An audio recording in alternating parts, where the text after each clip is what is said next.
You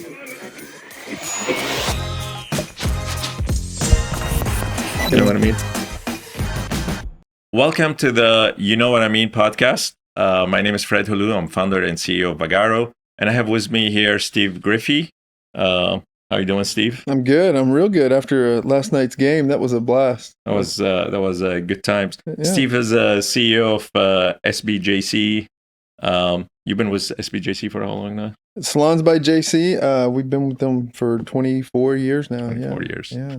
And Steve has a great story. You have a great story. So my dad and Cecil, Jack and Cecil, that's the J and the C, they started the company up in North Dallas back in 98. Mm-hmm. Opened the first store at Coit and Campbell and opened another one about a year and a half later. My stepmom was in the industry and she had moved. She'd been in a salon, typical salon story, comes to work one day, place is locked up and she can't get inside to work. So she goes down the street and leases a room in a similar concept. And I mean, it was like 80 square feet and no window. And she was happier than she'd ever been, right? She was like, this is great. I can set my own hours. I can sell my own product.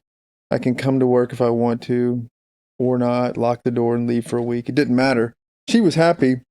My dad came to see her at work one day and was like, oh, this is great, but we could do this a lot better.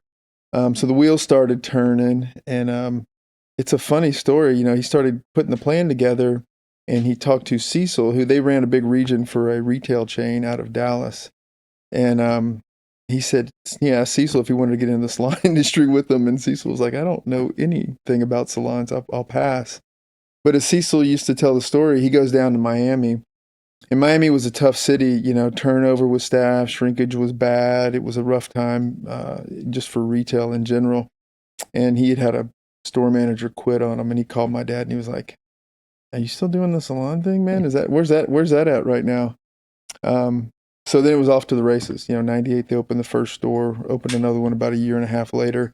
I was moving back from Houston to San Antonio and I wanted to start opening stores. So then I opened the first store, started working on real estate in 2001. Couldn't get anybody to even talk to us about the concept in San Antonio. You tell them you want 10,000 square feet to open a salon and people are like, why the hell would you do that? That's crazy.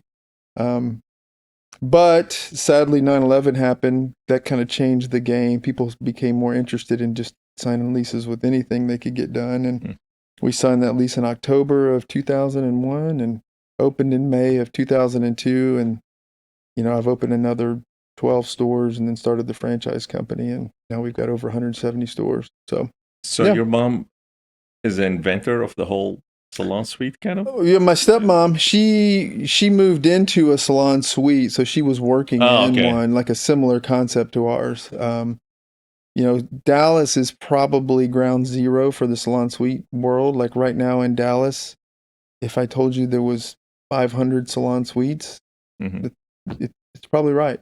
It's either that or maybe even more, and it's growing every day.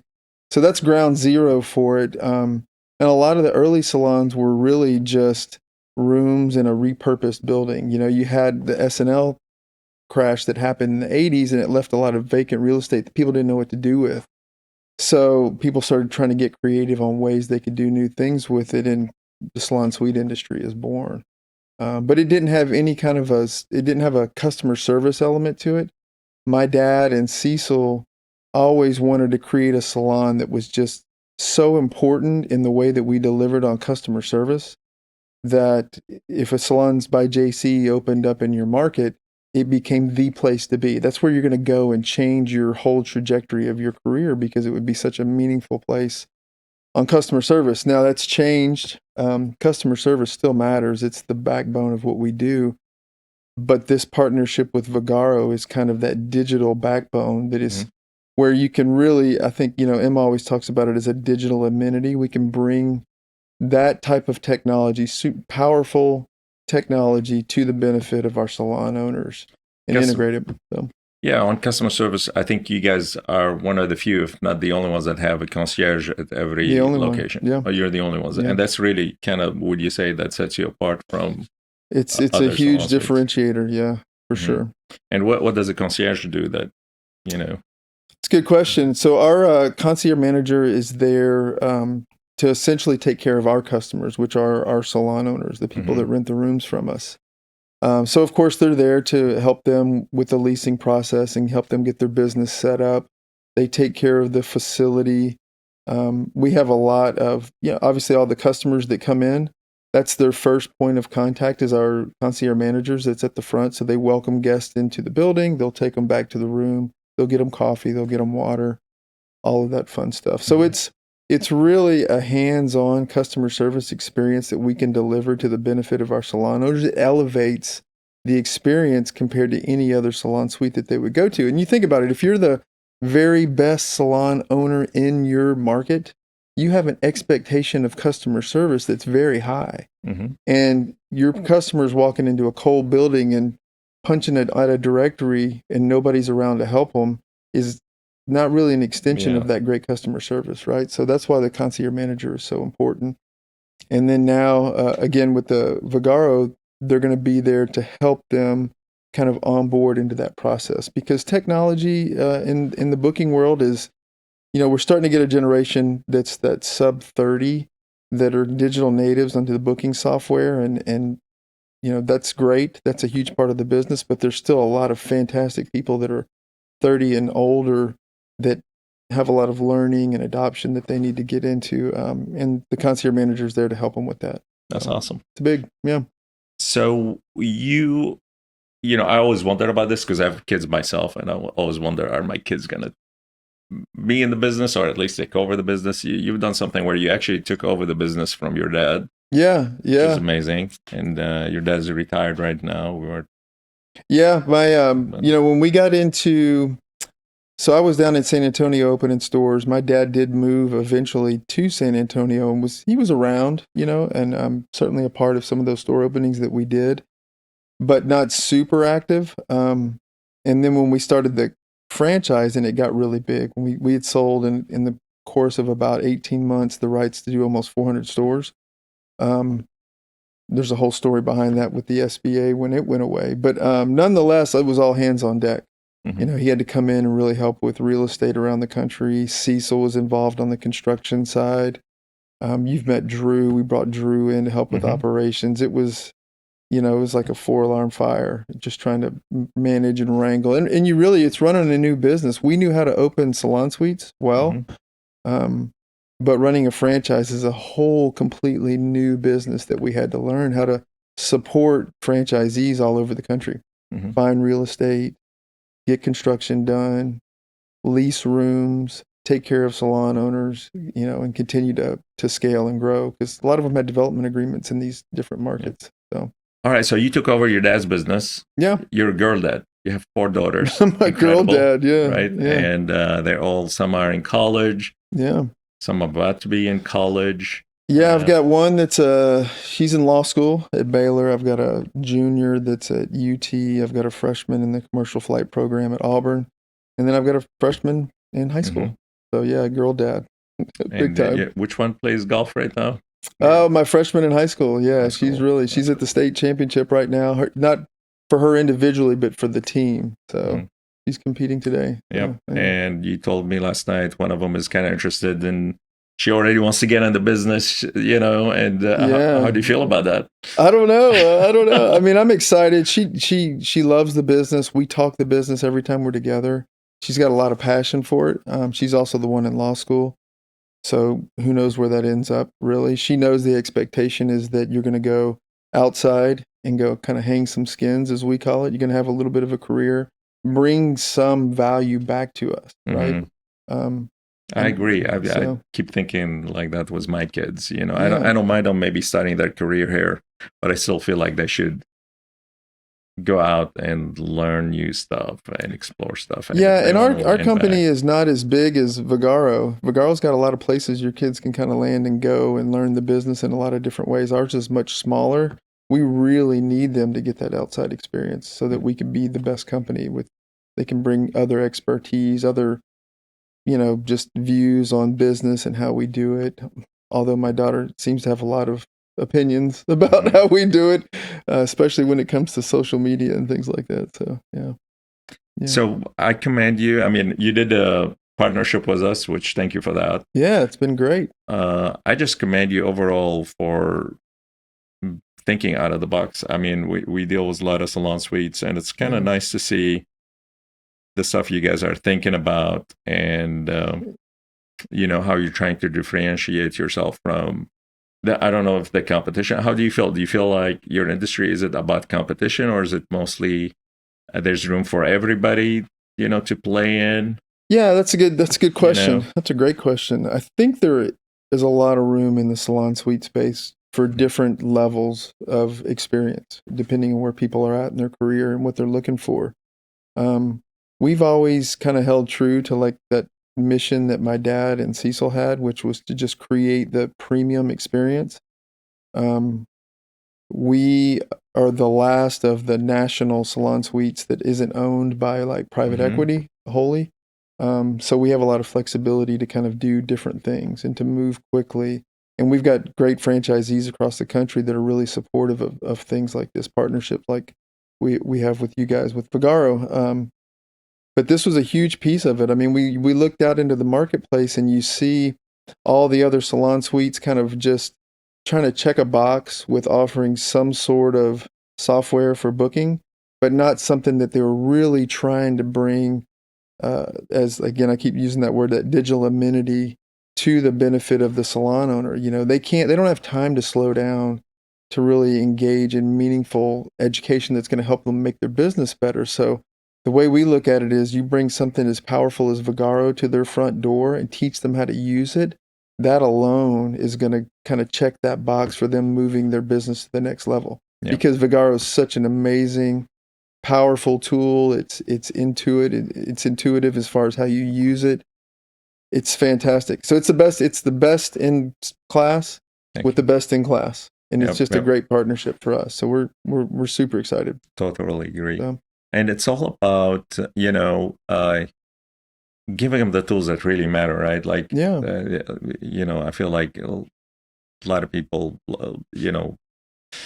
there's a lot of big talk about, you need to do this with your business and do that with your business, and it's a lot of that stuff is very subjective, right? Like, who are we to tell a hairstylist or a makeup artist how is the best way to run their business? But if we can at least automate and do as much as possible for them to, whether it's bringing more customers or get rid of the stuff that we know every business needs and automate it for them so they have more time to and it's whatever they care for, maybe spend more time with their kids or spend more time with their customers on their craft.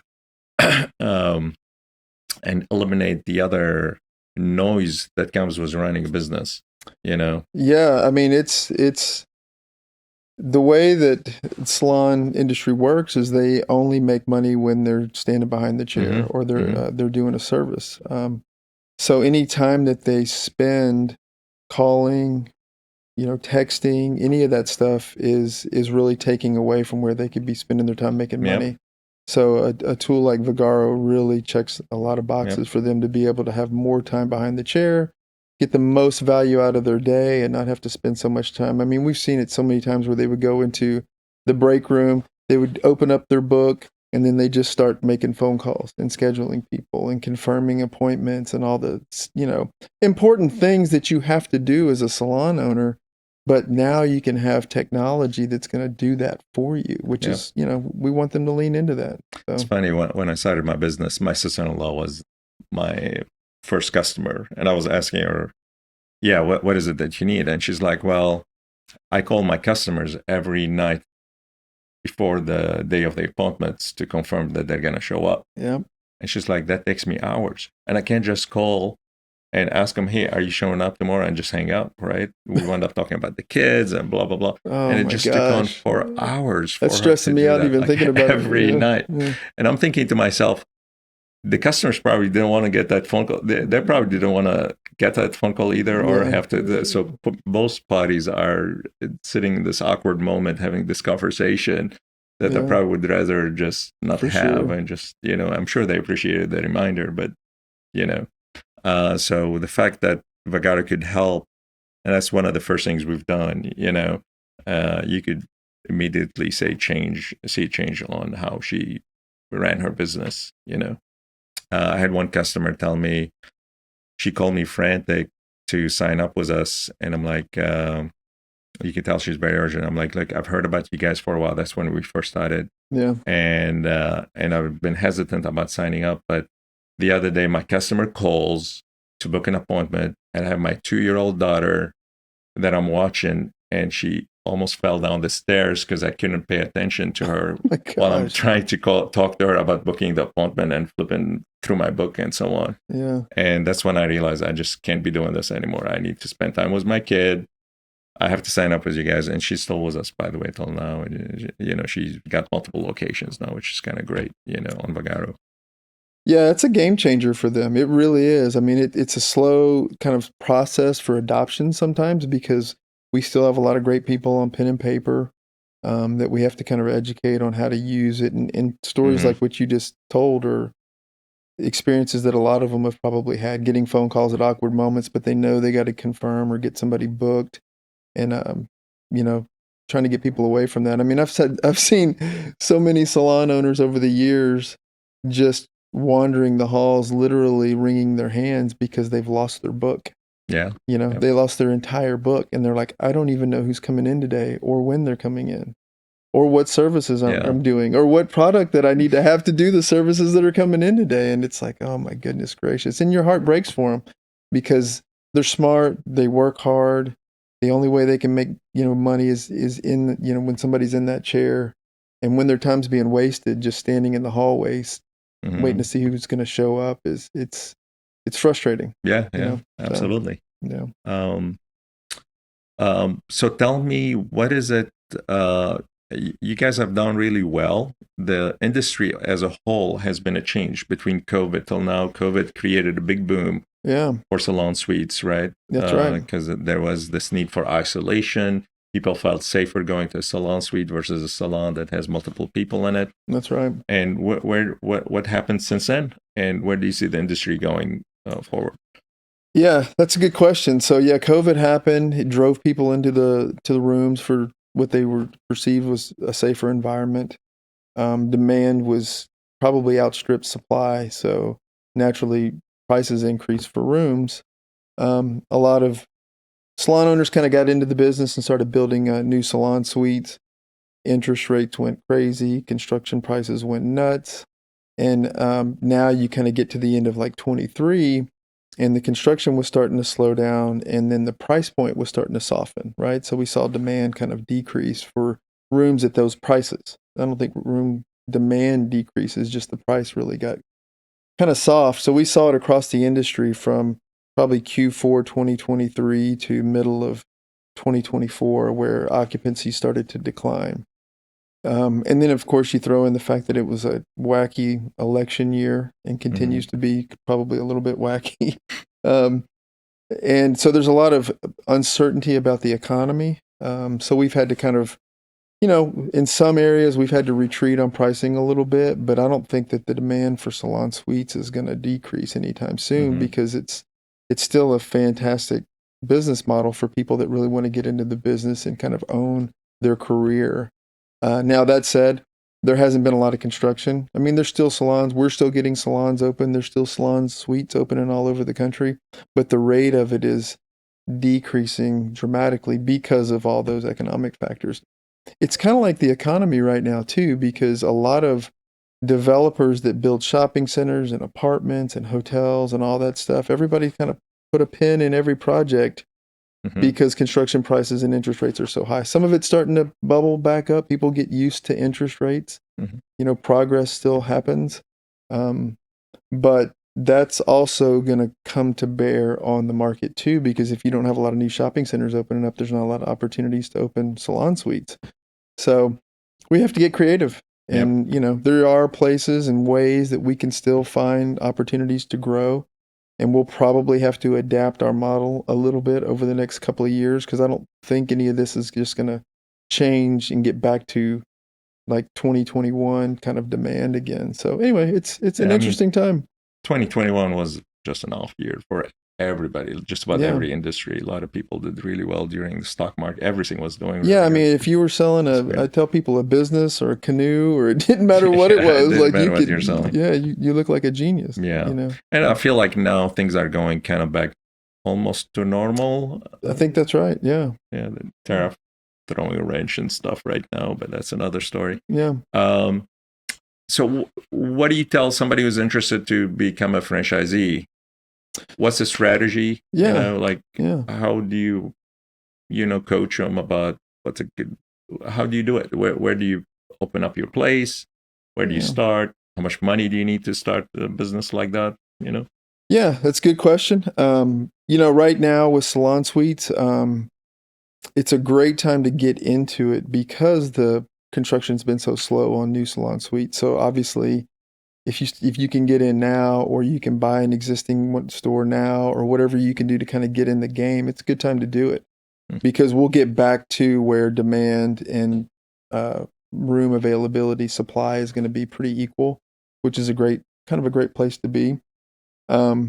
But yeah, I think that the model is going to change for Salons by JC. We'll start to build a little bit smaller ones. I mean, we were building 15,000 square foot salons, and we'll probably be building 5,000 square foot salons until we can kind of get the market back to normal. So that's going to put you in a position where it's going to cost, you'll need a couple $100,000 liquid. It'll cost $1 million. It'll be $1 million project. To offset some of the construction prices, we get a lot more money from landlords to help with the construction, which is fantastic. Makes it a lot more bearable. We were looking back at that longitudinally for the past, I think it's 10 years, because we have to roll that data up all the time, and it's phenomenal how much more money we get from landlords now to help with construction, because they have to, because landlords want to get tenants in, and they want Salon Suites, because Salon Suites bring a lot of value to a shopping center, because you're bringing in a customer that everybody wants, right?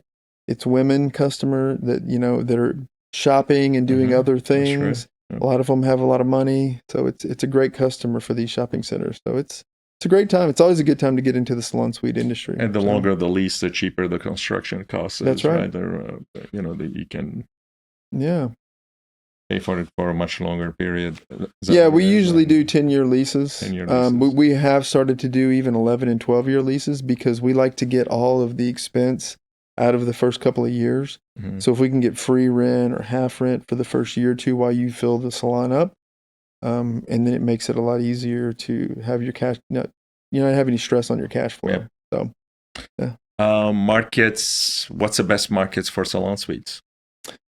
There's a lot of really great markets that Salons by JC is in currently, and then there's a lot that we aren't in. Florida all over has been fantastic. Anything in the Southeast has been great. The Northeast, New York's been a fantastic market. Long Island, the city. We've got a store that opened in Brooklyn that does really great. Out west, California has been great, but we just haven't had a lot of stores that have been growing in California over the past few years. So there's a lot of opportunity there. Same thing with Arizona and Nevada. So. It's a really great, fun time to be in the salon suite space, because even though there's areas where it feels like it's a little saturated, if you look at the industry just across the whole country, it still feels like it's in the third inning. Like it's early. It's still early, and it's going to continue to iterate. And as it gets more competitive, the digital piece of it, the digital amenities that we can create with like a Vagaro, and the customer service piece that we have, are going to continue to just separate us from the rest of all the other salon suites. So. And that's the thing. That's what we for us is that what tools can we create to separate? The whole salon software thing is becoming about features. Like everybody keeps adding, but I think we want to go beyond just creating. We want to create experiences for companies like yours, for your tenants. How can we really create an experience that's enjoyable, that's fun to be at, and it's truly meaningful and life-changing, Well, and you guys have been fantastic. I mean, we have really been at this now for a couple of years, trying to get this hammered out and figure out the best way to do it. And you guys have been so flexible to create what I think we have now with Vagaro Plus, that is the absolute best-in-class software and value that anybody could get in the salon suite space. It's fantastic. So Thank you.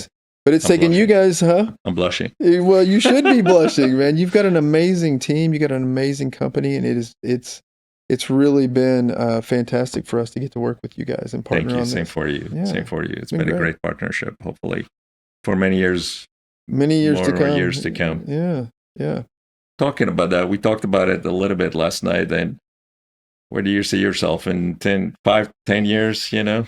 Oh, Yeah, that's a good question. You know, we have big goals as far as growth that we Mhm. want to hit. I think like a lot of companies do, but it it will never change kind of that mission and vision that my dad and Cecil always had, is that we want to continue to double down, triple down on creating an experience for to the benefit of our salon owners, that can really help them elevate their business, right? So I love this business. I love thinking about it. I love working in it. I love the people that we support.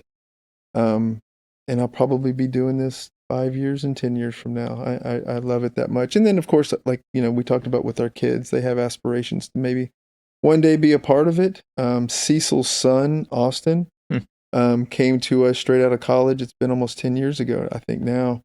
And he's really grown into an important part of the way we run our corporate stores. So as long as we've got, you know, good, smart people that we can to work with, and it's fun to come to work every day, I enjoy the heck out Just of it. keep doing it. Yeah, Why not? yeah. I'm not bored. Every day is a new day.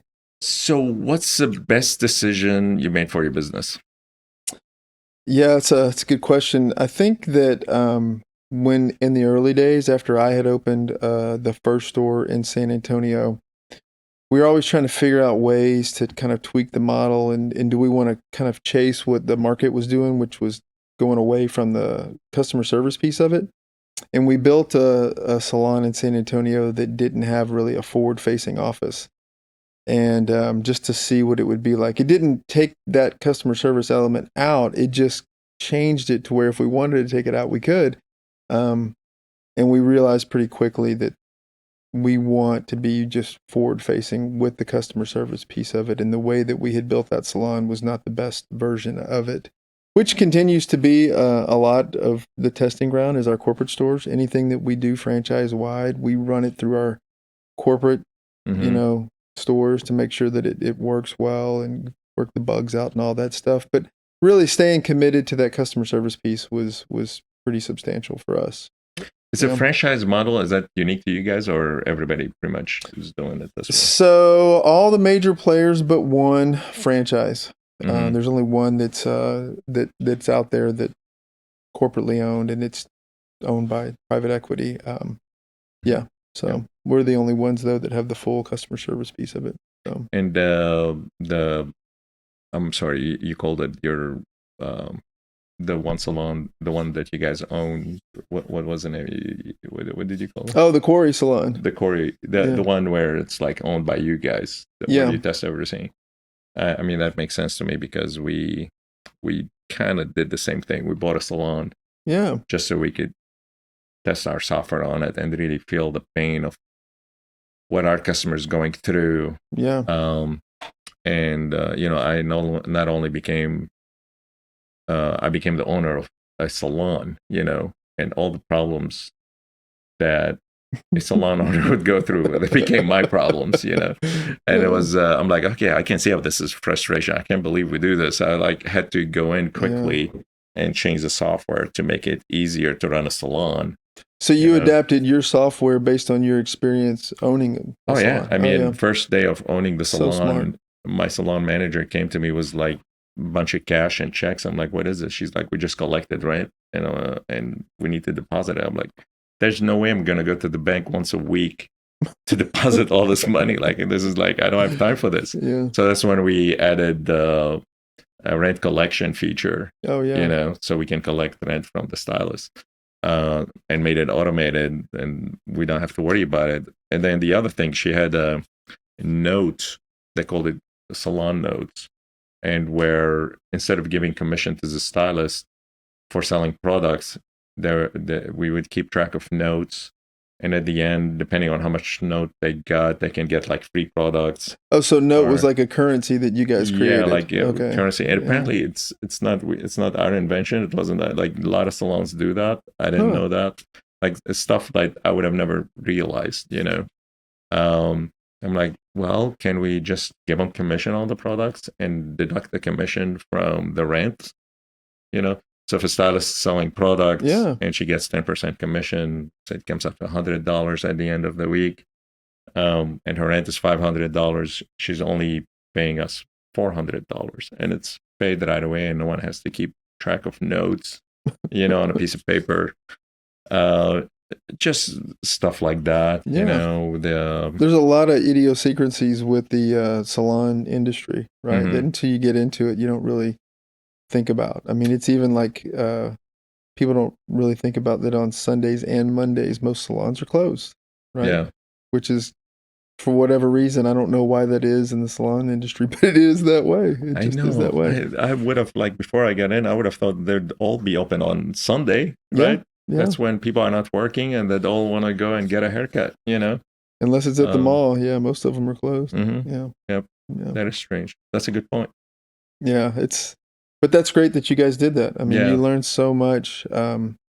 We learned so much from owning our own stores and hearing the feedback from our salon owners. It helps us kind of see the trends too, even in leasing, that we can kind of, it's like right now, the reason that we're here in Pleasanton right now is because there's so many things that have changed in the way that we lease rooms, market rooms, maintain, all that, just how we function. It's changed a lot over the past year and a half, that we didn't feel like it would be expedient to just have a big conference and try to get everybody to come teach the franchisees, who then would have to go out and teach the concierge managers. It just didn't feel like it, the content needed to get out faster. So we put together this road show where we're actually going all over the country into the different markets, and we're delivering this content to franchisees and to the concierge managers.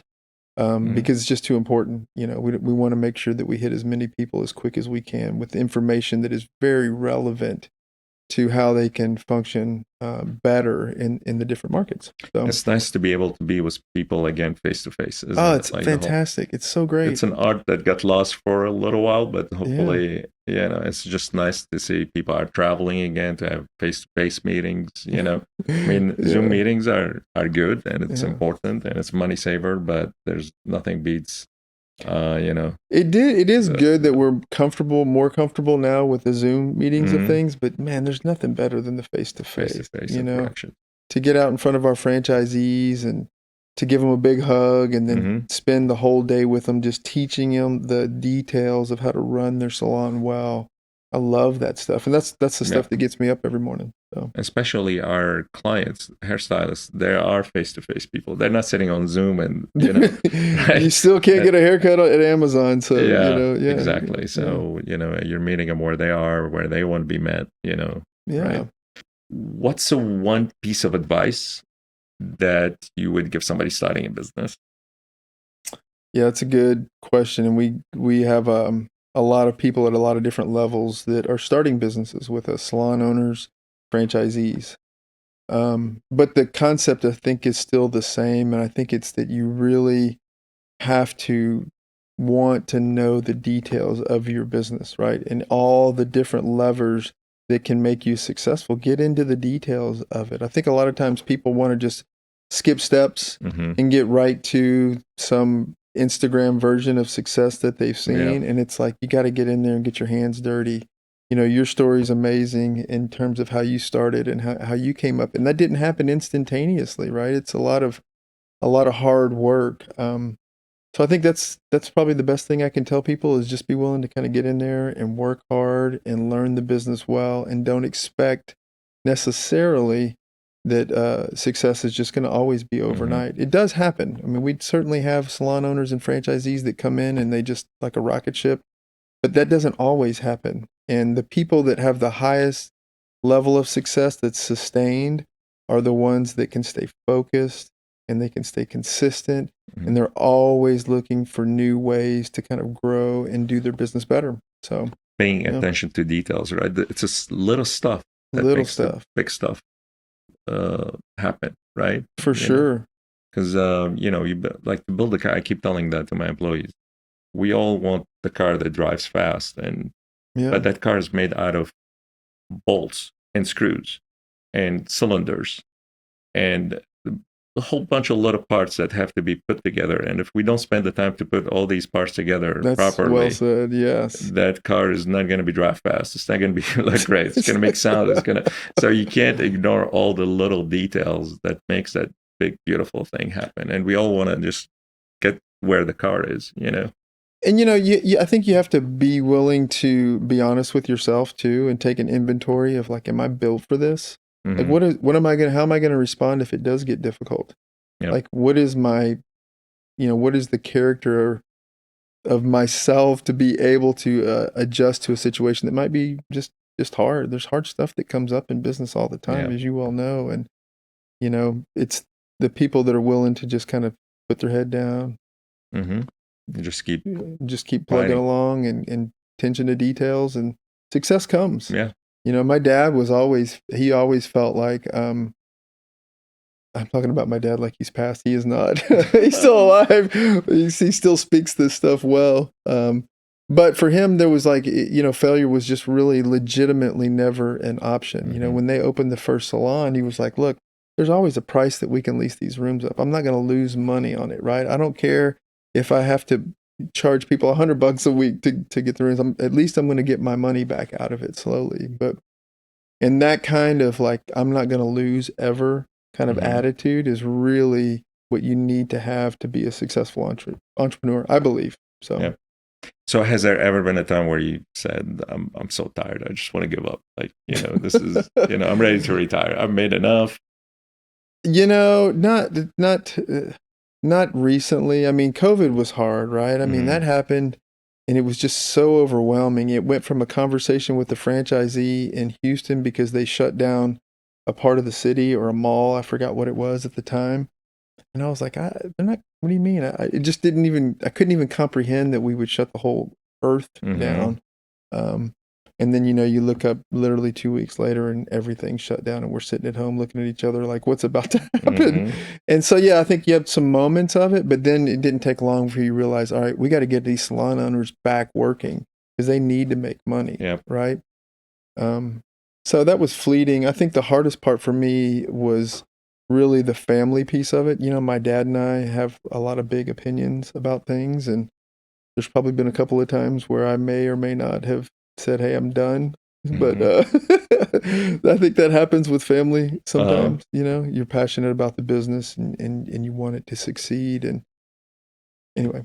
Do you still look for them for advice? Do you still go to them for advice? Or is that... Yeah, there's hardly a day that goes by that I don't talk to my dad about what's going on in the business. Yeah. I mean, we've always been probably best friends, for forever. So we talk often about the business and what's going on in it and bounce ideas, and he always has opinions and I always have opinions, but it's great. It's good. Do you think he's the main reason why you started your own, got into the business and became an entrepreneur yourself? Or yeah, that's such a good question, because I remember as a kid, like vividly, we didn't have any money. Like we were, for all intents, many times broke and poor. But my dad always had it in him that he wanted to own a business. He had seen, I believe it was like an uncle of his that owned a gas station in New Mexico, and he was like, he saw the lifestyle that he led, the freedom, the money that he made, and that was in him since that time. And he talked about wanting to buy a Dunkin' Donuts when I was a kid. He started a cleaning service. He was always doing something to start a business. So that's just been kind of the culture of, I think, our family, is just that entrepreneurial spirit's been fostered for a long time. So, yeah. So he manifested it. He kept talking about it. Yeah. And it happened. Yeah. He just kept talking about it, and finally, he found something that he could really throw himself into. And when he started the business, him and Cecil. So, yeah. I grew up, my dad owned a bigger company than Vagaro, believe it or not. We had like 2,000 employees, construction company in Abu Dhabi, Dubai. Wow. That's before there was even, I guess Dubai didn't look the way, Dubai it's was amazing, just a desert back then, and I actually grew up a few years over there. Yeah, but he was like one of the first companies that were building buildings over there, and That's amazing. he would take me with me to the construction site, and I would just see how everybody would treat my dad, and he's inspecting everything, and I would go in his office. It was all made out of wood. He had a conference room in his office, Wow. So his office was on the first floor of the building we lived in, and we had an apartment above it. And I would always just go down, sit in his office when he's not there. And You're the big shot. I was like just going through the drawers. It was fun for me to just sit there. I think I was like 6 years old. But my dad did give up, He actually lost all of it. So 3-4 years into it, he wasn't educated. He left school when he was 9 years old. His story was that he feels because he wasn't educated, he didn't handle the money situation very well. He had money stolen from him. He didn't, back then. These are good lessons for you. Yeah. So I saw the pain he had of building something big and losing it. And that's something I worry about like every day. Like, I just see the pain of what he went through when he was at the top and lost all of it. Of course, for us kids, we had a nice car and stuff like that. And then all of a sudden we don't have a nice car. And my dad is like worried about money. Yeah. I was happy with my parents either way, right? Just seeing his frustration. But knowing where he was made me feel like maybe I have that in me too. Yeah. And when I got laid off in 2008, I remember when everybody was like, just go get a job. He was the only one that said, don't. Yeah. Whatever you want to do, you want to open a business, go do it. You can do it. That's So he was really encouraging me. Even though he had that experience, he still was encouraging. Yeah, he was the only one that really pushed me to go do it. Which so that means a lot. My dad didn't. He wasn't very much into raising us, maybe as much as my mom was. My mom was always like, "Oh, don't do this, don't do that. Don't cross the road," and stuff like that. But like whenever he would, there's few moments, advice that he gave me through life that's always been impactful. It's like maybe 4 or 5 advice that just stuck with me for the rest of my life. That's kind of interesting. Was he able to see your success with Vagaro before he passed? He did. He didn't understand it that well. Maybe when it really happened, that's when he had dementia at the end. So it was kind of, he understood it a little bit, but doesn't know computers at all. You know what I mean? It's funny you said that because even my mom, who's still with me, and her brain functions very well. She's very sharp.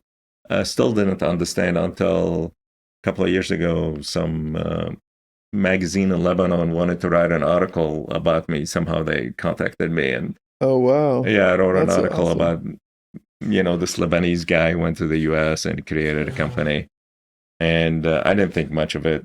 I'm like, yeah, sure, I'll let's do the article, and then the next day it's released. Oh wow. Somehow my mom knows about it. My cousins know about it. Everybody's like a big deal. And then my mom calls me, son, I didn't know you're big deal. I'm like, Mom, I'm not a big deal. I'm just creating a company. But, it was kind of nice to. That's great. So it took a Lebanese article for my mom to kind of like give me some props, for what I've done. But yeah, it's kind of interesting. So that's great. Well, that's congratulations. I mean, that's great that you have that connectivity. Congratulations to you as well, and the company you guys have.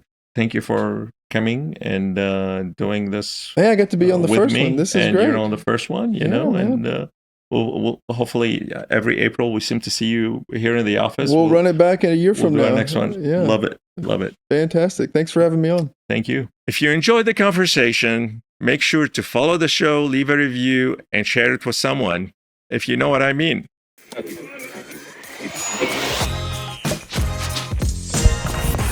You know what I mean?